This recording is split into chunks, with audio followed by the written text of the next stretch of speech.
Okay, so we've got propeller has a little nick in it right here. It's probably worth getting this thing resurfaced and having it rebuilt. Proper rebuilders all around. It should be about $100 to get it rebuilt. And if you want it polished, that's usually an extra $50. It's all on the castle nut and the cotter pin. This cotter pin is obviously ferrous. It ought to be brass, or it ought to be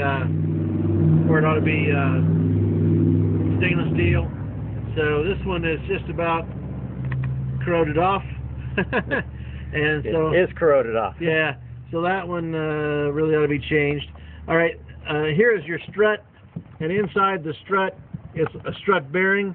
It's rubber. If you look at it from the end, it's octagonal shape, or it might have 12. I don't know how many, but I think it's 8 sides.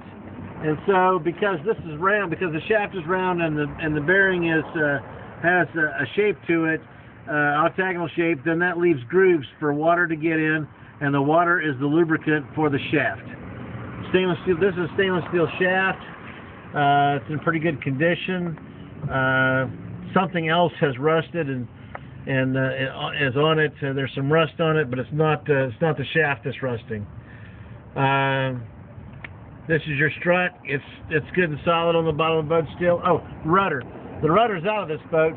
When you put the rudder up in there, there's a packing, and the packing gland looks just like the packing gland that you're going to see shortly on the propeller shaft as well. And you can tighten this packing gland just as tight as you want, so that it just tight enough that it doesn't affect the steering. We usually put another guy on the steering, and we have a guy back here adjusting the packing gland. Now, by tightening that packing gland, there's a nut on top that you tighten down? Yeah, is that what you're talking about? There's going to be a big nut on the top of the packing, and actually it contains the packing, which is like a rope that's Teflon and graphite impregnated. And when you tighten down on that nut, it compresses the packing. Of course, the only place the packing can go is against the shaft. Okay. So it tightens up all the clearance next to the shaft. Now, on the prop shaft, since it's spinning at 1800, 2000, 2500, 3500 RPM, if you get that packing too tight, it'll actually burn the packing out and or score the shaft, and then you won't get it to seal off anymore. It'll be a big hole. You can actually take material, you would think rope or stainless steel, which is going to win? The rope wins. It's so much fiber in it, it's abrasive, and it will take metal off of the, I can show you shafts that it took metal off of. But now we're not talking about, when we're talking about packing, we're not talking about this one here. No, it's up on top. We're talking about this one up top. Okay. Let's go up. So when we're talking about that rudder packing, we're talking about this one right inside here. At the bottom of the rudder port, right? Oh, yeah. You're looking at the top right of it there. Yeah, that's the packing gland. Now, this nut is the one that acts right here, that actually contains the packing in it. And as you put it down on this threaded section, that nut, it will compress the packing. This nut at the bottom is a jam nut. Once you've got your adjustment, you bring that nut at the bottom up, and you jam the two nuts, the top nut and the bottom nut together, and they won't move anymore. Okay. Takes 2 big wrenches or 2 pairs of channel locks. So yeah, here's another picture of the same thing.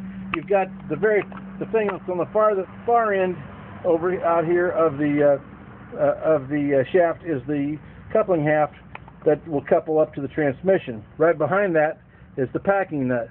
Right behind that is the jam nut, and that's all held in place on the shaft log with that rubber hose that you see the hose clamps on that were obviously not stainless steel, and they're rusting out too.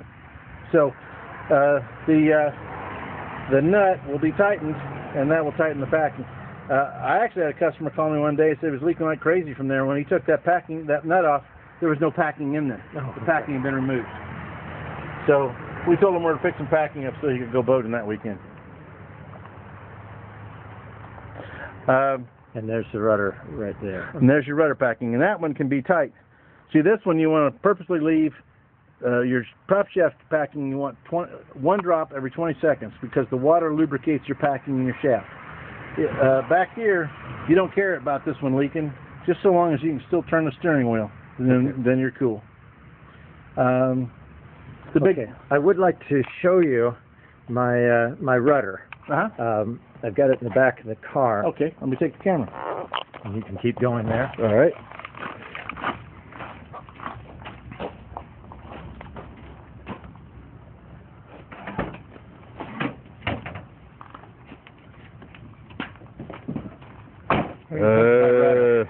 That's a candidate for replacement. We can, if it's straightened, this may actually be cracked internally, and we start straightening it.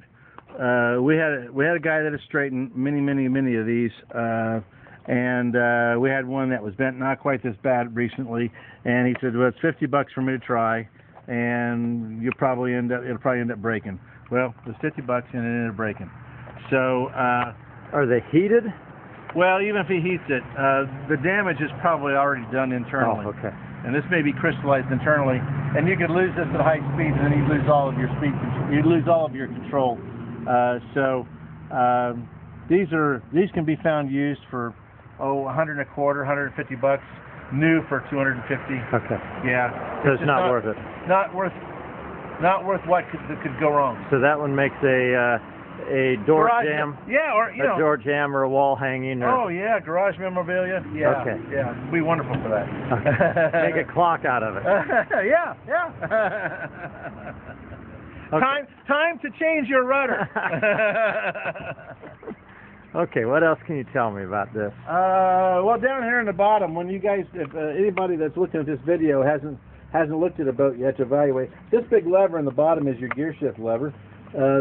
You actually have a transmission that has very few gears in it. The clutch pack for forward. The transmission will be, if it's got that lever, it's a manual transmission, and it'll be a planetary gear for reverse and a brake band that stops the outside of the planetary gear, and then that makes the prop shaft run in reverse. So the nice thing about a manual transmission is you don't have to fully engage it to go forward. You don't have to fully engage it forward or reverse to go that direction. You can actually feather this prop, and that transmission, very simple, runs in engine oil. Engine mounts. These engine mounts, you can see the rubber debonded from the steel. Actually, the way this is made, there's a piece of rubber that should be on the other side of the steel, and then other bolts on another piece of steel on the other side of the rubber, and that rubber's bonded to two pieces of steel, and those other bolts would fasten.